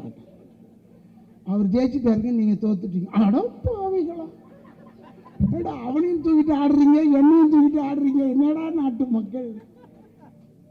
இது மாதிரி பல தடவை சொல்லியாச்சு மக்களுக்கு. இன்னும் அப்படியே தான் இருக்கான். மாறணும். நீங்க மொழியை, எவன் ஒருவன் மொழியை காப்பாற்றுகிறானோ அவன் தான் கலாச்சாரத்தை காப்பாற்ற முடியும். ஞாபகம் வச்சுக்க. நம்ம மொழிடா. இந்த பார், நான் எல்லா மொழியுமே இனிப்பானது, ஆனால் திணிக்க கூடாது. நான் இந்தி ஒழிக ஓடி போடலாம் சொல்ல மாட்டேன். நீ திணிச்சா ஒழிகன்னு தான் சொல்லுவேன். எல்லா பாஷையும் கற்றுக்கிட்டோம், தப்பு இல்லை. ஆனால் தமிழ்நாட்டில் இருப்பவர்களுக்கு முதலிடம் கொடுத்து தமிழைத்தான் கற்றுக் கொடுக்க வேண்டும். அதுக்கு சொல்றேன். நம்ம தமிழ்நாட்டில் இருக்கோண்டா. டேய், நான் தெலுங்குக்காரன், நானே சொல்றேன் தமிழப்படுறான்னு புரிஞ்சுக்க வேணாம். எனக்கு சோறு போட்டது நீடா, என்ன இது இந்த மேடையில் நிற்க வச்சது நீ. வேற எங்கே இந்த வந்துட்டோம்? திராவிடம் சத்தம் கொடுத்தா இங்கே நிற்கிறோம். பாதங்களை தொட்டு கேட்டுக்கிறேன். இல்லை ராதாரவி இப்படி பேசுகிறாரு என்னன்னு, அதெல்லாம் என்னை பற்றி நீ என்ன வேணாலும் தப்பாக பேசிக்க. என்னை பற்றி பேசாதவன் எவனாவது இருக்கானா? நேற்று முளைச்ச பொம்பளையெல்லாம் பேசுது என்ன, ராதாரவி அப்படி இப்படின்னு. ஏமா படத்தில் கொடுக்குற வேஷம் எனக்கு நான் என்ன செய்கிறது? மினிமம் 2 பொம்பளை கொடுக்குறான். அதுக்காக தான் கடைசியில் உத வாங்குறேன்ல, அதோட விட்டுடு. அது இப்போ 65 ஆயிடுச்சு. இப்போ போய் வந்து இல்லை இந்த படிக்கட்டு ஏற முட்டி வலிக்குது. கொஞ்சம் நெஞ்சமாக இருந்தால் தானே, எவ்வளோ ஓடுறது ஆடுறது அந்த வேலையெல்லாம் இருக்குல்ல, முட்டி தேஞ்சு போய் கிடக்குது. அதனால் நீ இப்போ வந்து பழி போடுவதற்கு சொல்லக்கூடாது. ஏதோ மரியாதை எல்லாம் பேசுகிறாரு, அவர் என்ன பேசுகிறாரு, இவர் என்ன பேசுகிறாருன்னு. நம்ம சகோதரி இருக்காங்களே விஜயகாந்த், அவங்களுடைய மனைவி, அவங்க பிரேமலதா பேசும்போது நானே மிரண்டேன். நான் என்ன தனியாக நிற்போம் அப்படின்னு சொல்லிச்சாப்பா, வீராங்கனைடா தனியாக நிற்கிறேன்னு சொல்லுது. மொல்லமாக சரத்குமார்கிட்ட சொல்லி ஜாயின் பண்ணி விட்டுடலாம் அப்படின்னு நினச்சேன். ஏன்னா நம்ம இந்த ட்ரெயினில் ஏற முடியாது, இங்கே இடம் இல்லை. மெயின் பார்ட்டிங்களுக்கே இடம் இல்லை, சைடு பார்ட்டிங்களுக்கு எப்படி இடம் கொடுப்பாங்க? நான் உடனே சொன்னேன் அங்கே போய் சேர்த்துடலான்னு பார்த்தேன், போய் சேர்த்துக்கியான்னு. ஆனால் இந்த அம்மா சொன்னது அவ்வளோ வீரமாக இருந்தது. அப்போ தான் நான் ஒரு ஊரில் ஒரு ஃபங்க்ஷனில் ஒரு பெரிய ரவுடி ஒரு மேடையில் உட்காந்துக்கிட்டு, ஏய் உனக்கெல்லாம் சொல்கிறேன், எவனாவது எழுத்துக்கிட்டு பேசிட்டு இருந்தீங்க, ஏந்திரிச்சேன் தொலைச்சி போடுவோம் உங்களை. நான் ஏந்திச்சு வந்தேன்னா முடிஞ்சது கதை. நான் நம்பிட்டு இருந்தேன், ஒருவேளை ஏந்திரிச்சா முடிச்சுடுவார் போல. அப்புறம் சொன்னேன், ஆனாலும் ஏந்திரிக்க முடியாதுங்க, அதனால தாங்க அப்படி சொல்லிக்கிட்டு இருக்கான்னு. அந்த மாதிரி ஆயிடுச்சுடா அந்த அம்மா சகோதரி. நான் தனியாக அனுப்பேன், அடுத்த வாட்டி சொன்னால் நம்ப மாட்டேங்க. நான் தனியாக அனுப்பேன்னு சொன்னேன். அதனால சொல்கிறேன், நீங்கள் தயவுசெய்து 6 அறிவு நமக்கு. நம்ம என்ன பருத்தி கொட்டை புண்ணாக்கா சாப்பிட்றோம், நல்ல சோறு சாப்பிட்றோம். 6 அறிவு நமக்கு. நம்ம தமிழை அழிக்கிறான். தமிழர்களுக்கு வேலை வாய்ப்பு தமிழ்நாட்டில் கிடையாது. ரயில்வேல போய் பாரு, இதெல்லாம் நான் சொல்லக்கூடாது, இதெல்லாம் உண்மையாக பட்டுக்க. ரயில்வேல போய் பாரு, 99% ஹிந்தி தெரிஞ்சவன். அதில் ஒருத்தன் வடநாட்டுக்காரன் எக்ஸாம் எழுதுறான், தமிழ் எக்ஸாம். அவனுக்கு மார்க் எவ்வளோ சொல்லு? 100க்கு 100. தாயோட தமிழில் 100க்கு 100 வரவே வராதுடா. எங்கேயாவது ஒரு நொற்றம் இருக்குண்டா. அவனுக்கு 100க்கு 100. நம்ம தமிழ் ஆளுக்கு 20 மார்க்குடா. தெரிஞ்சுக்க. அதாவது இந்த தமிழ்நாட்டில் கேட்கும் போது சொல்லுவான், அவர் தமிழில் மார்க் வாங்கினார், அதனால தான் கொடுத்தோம் சீட்டுன்னு. அங்கே மட்டும் இல்லை, ரயில்வே மட்டும் இல்லை, எல்லா இடத்துலையும் வந்துட்டாங்கடா, எல்லா இடத்துலையும் வந்துட்டாங்க. தயவுசெய்து சொல்லு, கப்பல் துறையில் போய் பாரு, எல்லாம் வடநாட்டுக்காரன் தான், ஹிந்தி பேசுகிறான்.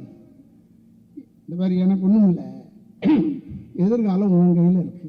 உன் பிள்ளைங்களுக்கு தான் பார்க்கணும்.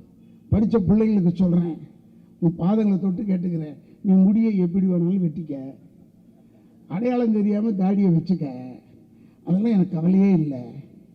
நீ போடுற ட்ரௌசர் அப்படியே கீழே இறங்குது, பைக் ஓட்டும் போது பின்னாடி பார்த்தா தெரியுது, அதெல்லாம் நான் கவலைப்படுறதில்லை. ஆனால் நான் என்ன சொல்கிறேன்னா, தயவுசெய்து நம்ம இனத்துக்கு, தமிழ் மக்களுக்கு வாக்களி. அப்போ அதுக்கு ஓட்டு போடணும்னா அது ஒரே ஆள் யாருன்னா நம்ம உதயசூரியன் சின்னம் தாண்டா. அவங்கள விட யாரா இருக்கா தமிழ் கற்றுக்கிட்டாங்க? தமிழ் கற்றுக்கிட்டவங்க யார் இருக்கா? நம்மளை பற்றி சொல்கிறான், இப்பவும் சொல்கிறான், குடும்ப அரசியல் நடத்துகிறார். அவங்க அப்பா இப்படி செஞ்சார், இப்படி பண்ணுறாரு, இப்போ வந்து நம்ம தளபதி இப்படி பண்ணுறாரு.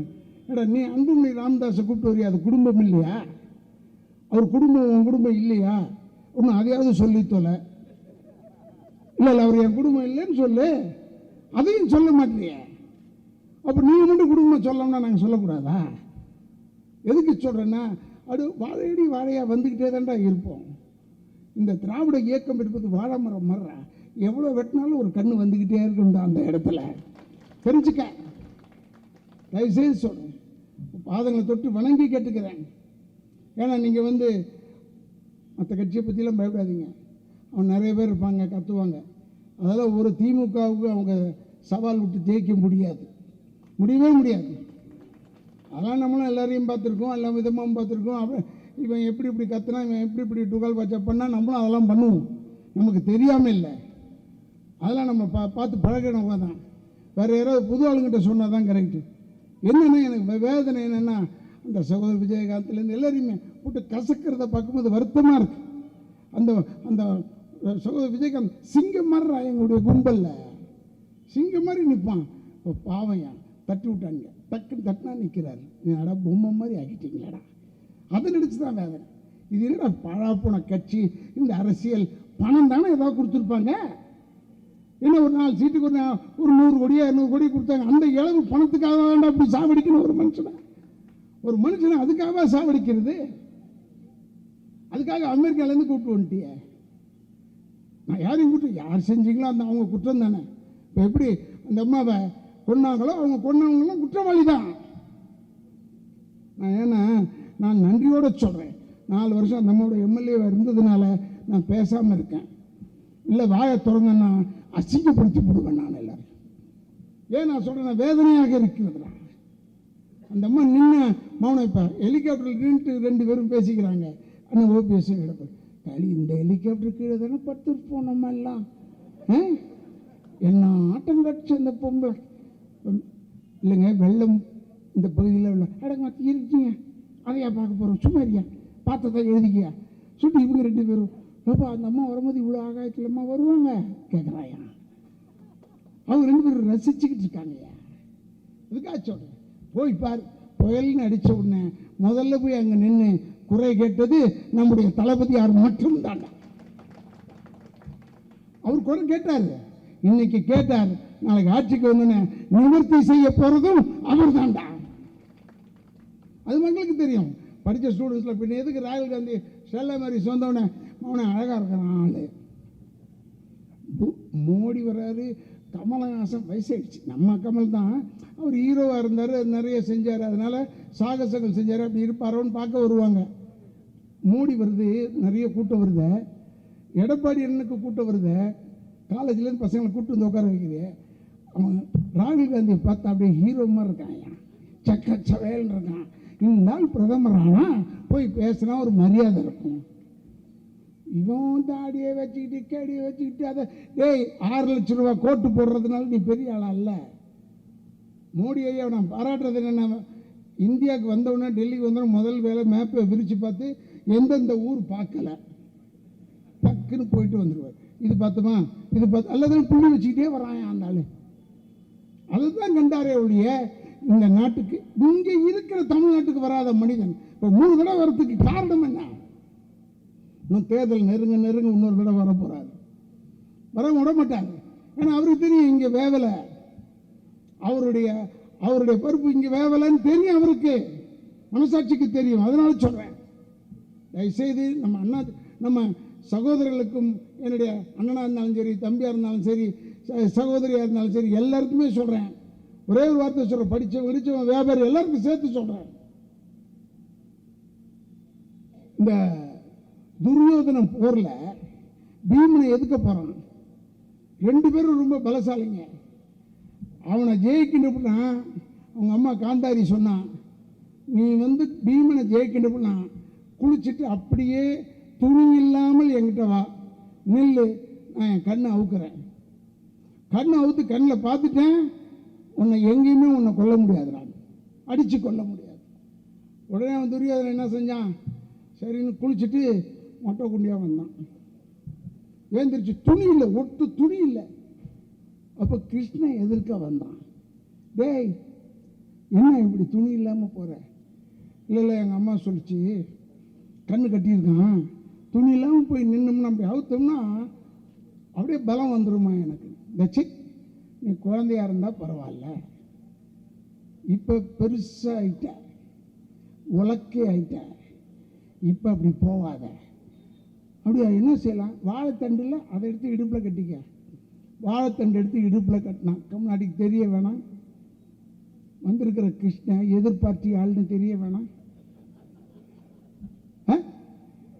புரிய வேணாம். இந்த சுதீஷுக்கு புரியாமல் துறமுருகன்ட்டு போய் பேசலாமா, அவர் எதிர்பார்த்தி ஆள் தான். அங்கே போய் சீட்டு கேட்டால் அவர் சொல்லாமல் என்ன செய்வார், சரி, அது அதுக்கு அப்புறமா வரேன்.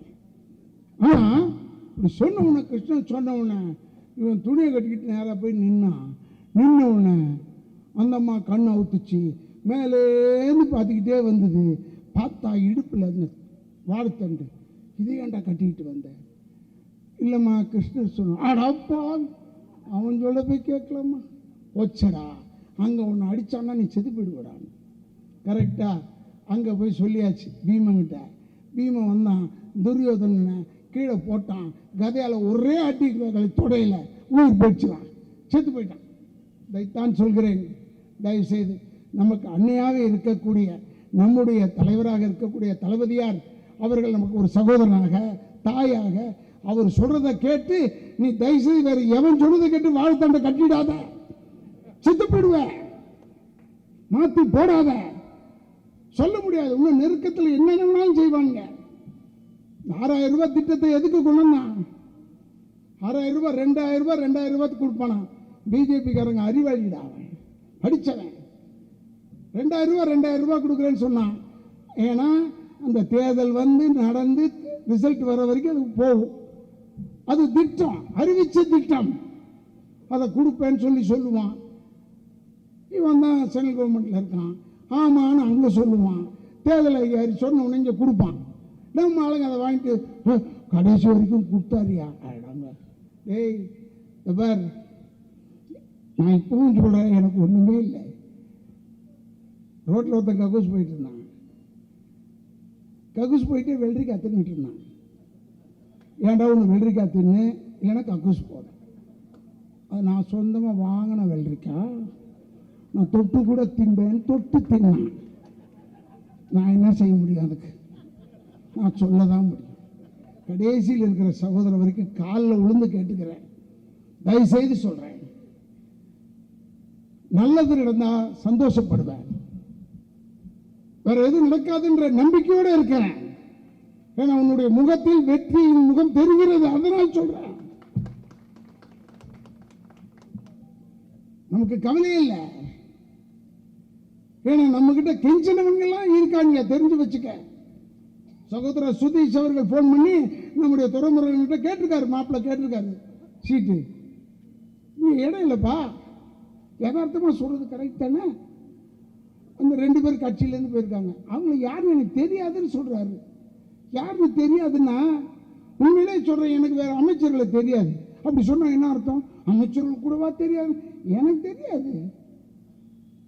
எனக்கு தெரிஞ்சது பூரா அந்த அம்மாவை மட்டும்தான் தெரியும். இப்போ இருக்கிறவனை தெரியாதுன்னு சொன்னா, அது மாதிரி அண்ணன் சொன்னார், யாரோ 2 பேர் வந்தாங்க தெரியும். அவர் வீட்டுக்கு, அவர் பொதுநலவாதி, எல்லாருக்கும் உதவி செய்யக்கூடியவர். அவர் வீட்டுக்கு வராங்க 2 பேர். நான் என்ன சொல்றேன், அவங்க ஒன்றும் சீட்டை பற்றிலாம் பேசலைன்னு சொல்றாங்க. வேற எதுக்கு அந்த வீட்டுக்கு போகணும்? ஸ்கூல் சீட்டுக்கு பணமா? இல்லை ஏதாவது உங்க ஏரியாவில் ரோடு போடலன்னு அவர்கிட்ட போய் கேட்கலாமா? எதுக்கு போன? நீ சீட்டை தவிர வேற எதுக்கு போயிருப்ப? அவர் யதார்த்தமாக அவர் சொன்னார், இதெல்லாம் என்ன கேட்காதீங்க, நீங்கள் தலைவரை போய் கேளுங்க போங்க. இப்போ இங்கே கிடையாது. ஏன்னா தெரிஞ்சு வச்சுங்க, நமக்கு கிடைத்திருக்கும் தலைமை இளமையான தலைமை, இந்த இன்ஜினை ஓட்டக்கூடியவர். அதனால வண்டி ரெடியாக இருக்கு. ஆரஞ்சு கொடி பறக்குது, அப்படி ரெட்டு அப்படி பச்சை போட்ட உடனே வண்டி நவுற ஆரம்பிச்சிடும். ஏறுறவன் நினைக்கிறவன் இப்போவே ஏறிக்க. உன் உண்மைக்கு சொல்கிறேன். ஏன்னா ஜெயிச்சுட்டு கடைசியில் வெற்றி பெற்ற இயக்கத்தில் இருக்கிறேன்னு தைரியமாக சொல்லலாம். அதுக்காக சொல்கிறேன் உன்னை. நீ எந்த கட்சியில் வேணாலும் இரு, நீ வாழணும்னா அந்த தமிழ் தெரிய வேண்டும் என்றால் நீ உதயசூரியனுக்குத்தான் வாக்களிக்க வேண்டும். நான் சகோதரர் சொல்றேன், ஒன்னும் நீ பயப்படாத, எதுக்கு நீ பயப்பட வேணாம். அதிமுக பற்றிலாம் பயப்பட வேணாம். ஏன்னா அவங்க ஏற்கனவே 2-3 ஆயிட்டாங்க. அதை விட்டுடு, 2-3 ஆயிட்டாங்க. இந்த ராம்தாஸ் ஐயா நேற்று வரைக்கும் திட்டிகிட்டு இருந்தார், தாயோடு படுத்ததற்கு சமம்னு சொன்னார். அந்த மாதிரி மனுஷன் இப்ப போய் சேர்ந்திருக்காரு. அப்ப நம்ம திருப்பி கேட்டா தப்பாயிடும்ல. நம்ம கேட்கக்கூடாது, நான் கேட்க மாட்டேன், அதை விட்டுடு. இது மாதிரி மானங்கட்ட பயல்களை நான் பார்த்ததே இல்லை. என்ன வெளியே ஆளுக்கு எடப்பாடிக்கு ஆனால் அன்புமணி ராமதாஸ் சொல்றாரு, அவர் எவ்வளோ மூளை இல்லாதவர், அது வேறு. ஏன்னா 7 தொகுதி வாங்கிட்டு அவர் சொல்கிறார், எதிர்காலத்தில் நாங்கள் தான் நாட்டை ஆளப் போகிறோம். எப்படி வர முடியும்? எப்படி வர முடியும்? 42 சீட்டு நீ ஜெயிச்சுட்டேனே வச்சுக்க, 7 சீட்டில் 42 சீட்டை வச்சுட்டு எப்படி முதலமைச்சர் ஆக முடியும்? அறிவு வேணா உனக்கு. எதுக்கு சொல்கிறேன்னா, நான் அவரை கொஞ்சம் ரொம்ப அறிவாளின்னு எதிர்பார்த்துட்டேன், தப்பு பண்ணிட்டேன். அதனால சொல்கிறேன். என்னை கூட அங்கே ரஞ்சித்னு நம்ம சகோதரர் போய் சேர்ந்தார். அப்போ என்னை கேட்டார், அண்ணா நீங்கள் வரீங்களா பாட்டாளி மக்கள் கட்சின்னு? நான் சொன்ன வர மாட்டேன்றேன். ஏன்னா அவர் திடீர்னு சொல்லுவார், ரோட்டில் நின்று சாட்டையில் அடின்னு சொல்லுவார். நம்ம சாட்டையை தூக்கிட்டே சுற்றுவோம், ஆளை காணாமல் போயிடுவோம். புரியுதா? அதெல்லாம் வேணான்னு சொல்லிட்டு விட்டுருவோம். இதெல்லாம் ஏன் நான் சொல்கிறேன்னா, மானத்தோடு வாழ்கிறோம், தலை நிமிர்ந்து நிற்கிறேன், சந்தோஷமாக இருக்கிறேன்னா நம்ம வீடு தாண்டா திராவிட முன்னேற்ற கழகம். இந்த தமிழ்நாட்டில் இருக்கிறவன் தலை நிமிர்ந்து நிற்கிறது கூட இங்கே இருந்தால் தான் முடியும். நீ எங்கே வேணாலும் வச்சுக்க. நான் சகோதரர் சீமான்லேருந்து சொல்கிறேன். இந்த ஏரியாவில் கொஞ்சம் பேர் சீமான் சகோதரர்லாம் இருப்பாங்க. நான் சொன்னேன், சீமானை என் வீட்டுக்கு கூப்பிட்டே சொன்னேன், நீ தனியாக கற்றுக்கிட்டு இருந்தால் வேலைக்கு ஆகாதுன்னு. நீ வந்து சேர்ந்து வாயா, தமிழ்நாடை காப்பாற்று. நீ தான் சொல்கிறிய தமிழ்நாடை காப்பாற்றணும்னு. யாரோட சேர்ந்தா காப்பாற்ற முடியும்? திமுகவோட சேர்ந்தாதான்டா காப்பாற்ற முடியும். இது எல்லாருக்கும் தெரிஞ்ச விஷயம்டா. இன்னும் அழகாக பேசுகிறான் தம்பி சீமான் அவர்கள், நல்லா பேசுகிற. என்ன இளவோ அது விடு, நமக்கு என்ன இருக்குது? நல்ல தம்பி வந்தால் நல்லது. இப்போ தனியாக நிற்கிறேன்னு சொல்லுது, சரி ரைட்டு. ஒரு தொகுதிக்கு ஒரு 5000 ஓட்டு வாங்கி ஒரு 40ன்னா ஒரு 5000 போட்டால் எப்படி 20,000 ஓட்டு மொத்தமாக தமிழ்நாட்டில் இருக்குதுன்னு அர்த்தம். அதை சொல்கிறதுக்காக தான் செய்கிறாரா என்னன்னு தெரியல. தயவுசெய்து சொல்கிறேன். ஏன்னா அதிமுக பற்றி கவலைப்படாதீங்க, குழம்பிக்கிட்டு இருக்கான். இந்த பக்கம் இருந்தால் ஒருத்தன் கோபால்னு நம்ம பையன் எதிர் வீட்டு நிர்மலாவை லவ் பண்ணிட்டான்.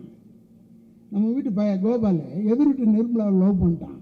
லவ் பண்ண உடனே பாட்டெலாம் பாடலாம். நிர்மலா சொல்லிச்சு, யோ பாட்டு பாடினது போதும், என் எப்பயே கல்யாணம்னு. இது எங்கள் அப்பாவை கேட்டுக்கிறேன் ஒரு வார்த்தை. கல்யாணம்னு அப்பாவை கேட்குறியா? சரி நீ பயப்படாத, நான் எங்கள் அப்பாவை கேட்டுக்கிறேன் இருன்னு சொல்லிட்டு அவன் என்ன செஞ்சான், நேரம் அப்பாட்ட போனான். இப்போ நான் ஒரு பொண்ணை லவ் பண்ணுறேன், கல்யாணம் பண்ணிக்கலான்னு இருக்கேன். யாரா அதுன்னு கேட்டேன். எதிர்விட்டு நிர்மலா அப்பா. கேட்டா அதை போய் வேற யாரோ சொன்னால் இப்போ கல்யாணம் பண்ணி வச்சுருடா. ஏப்பா என்னப்பா தப்பு? யார்கிட்டையும் சொல்ல மாட்டியே? இல்லைப்பா நான் சொல்ல மாட்டேன். இல்லை உங்கள் அம்மாட்ட சொல்ல மாட்டேன்ல, சத்தியமாக சொல்ல மாட்டேன் சொல்லிட்டாம. அதாவதுடா அந்த நிறுத்திட்டான். என் மேலே சத்தியமாக சொல்லு. சரிப்பா என் மேலே சத்தியமாக சொல்கிறேன், சொல்ல மாட்டேன். அது எனக்கு பிறந்த பொண்ணுடா. இன்னும் ஒன்றும் இல்லை, உனக்கு பிறந்த பொண்ணா? இதை போய் விரும்பிட்டுமே, இப்போ இவனுக்கு பிறந்ததுன்னா எனக்கு தங்கச்சி முறையாயிடுமே அப்படின்னு அழுதுகிட்டே போகணும். தாடி வச்சுட்டான். சோகம்னு தாடி வளர்ந்துருமே. அப்படியே இருந்தோன்னே அவங்க அம்மா கறி கேட்டா, கோபால் ஏன்டா கண்ணு சாப்பிட மாட்டேற? ஏன் தாடி வளர்க்குற? சும்மா இருமா, என் வேதனையை நான் பார்த்துக்கிட்டு இருக்கேன். ஏன்டா கண்ணு இதான் லவ் ஃபெயிலியரா? அப்படிதான் வச்சுக்கேன். யாரா பொண்ணு? நீ யார்கிட்டையும் சொல்ல மாட்டேல்ல? இல்லை நான் யார்கிட்டையும் சொல்ல மாட்டேன். நம்ம எதிர் வீட்டு நிர்மலா, ஐயோ அழகான பொண்ணுடா, மகாலட்சுமி மாதிரி இருக்காடா, அப்படி கல்யாணம் பண்ணிக்கணும். அங்கே தான் உதப்பு. ஏன் என்னாச்சு? அது வந்து அம்மா நீ யார்கிட்டையும் சொல்ல மாட்டேல்ல? சரி அப்பாட்ட கேட்க மாட்டேல்ல? கேட்க மாட்டேன்டா. அது நம்ம அப்பாவுக்கு பிறந்த பொண்ணா? கொப்பனுக்கு பிறந்த பொண்ணா? மாட்டான். அவனை பழி வாங்கிறதுக்காக அந்த பொண்ணையை கல்யாணம் பண்றான். உனக்கு அறிவு இருக்கா? உனக்கு அறிவு இருக்கா? அந்த பொண்ணு எப்படி இருந்தாலும் என் தங்கச்சி முறையாடி எப்படிமா கல்யாணம் பண்ணலாம்? இல்லடா கண்ணு, நீ உங்க அப்பனுக்கு பிறக்கல.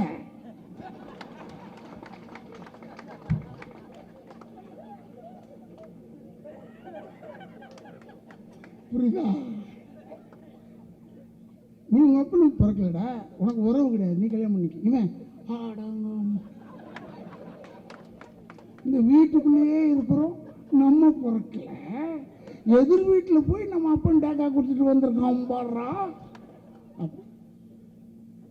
இந்த மாதிரி இருக்கான் அண்ணா திமுக ஆளுங்க. இப்போ குழப்பத்தில் இருக்கான், யாருக்கு போடுறது? இந்த ராமதாஸ் எதிரி நிமிஷம் வந்து சேர்ந்துட்டார், அவருக்கு போடுறதா? அவன் தொகுதியில் இருக்கிறவன் குழம்பி போய் கிடக்கிறான். தெல்ல தெளிவான நீரோடையாக இருப்பது நம்முடைய திராவிட முன்னேற்ற கழகம் கூட்டணி மட்டும்தான்.